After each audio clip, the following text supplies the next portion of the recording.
اینم عوض کردن روغن موتور. این پیچشه حالا چون زیر ماشینم این پیچ تخلیهشه باز میکنی اول این تخلیه بشه. من با آچار مخصوص بازش کردم. پیچ روغنشه.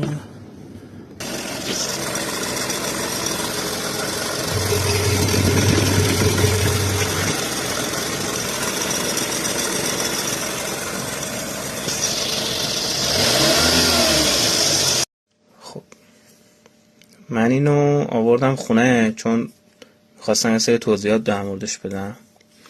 این فیلتر روغن خیلی وقتا شده تعویض روغنی که میرید میگه هر 2 دفعه عوض بکن، هر دفعه نیاز نیست عوض بکنی، ولی این اشتباهه.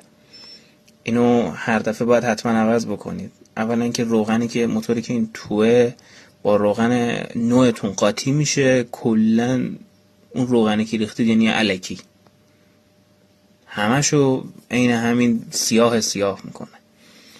بعد دومین چیز اینه که این فیلترهای روغن وقتی که جرم میبنده میگیره روغن میاره از این دور تا دور این سوراخ‌ها، بدون اینکه تصفیه بکنه میده به موتور.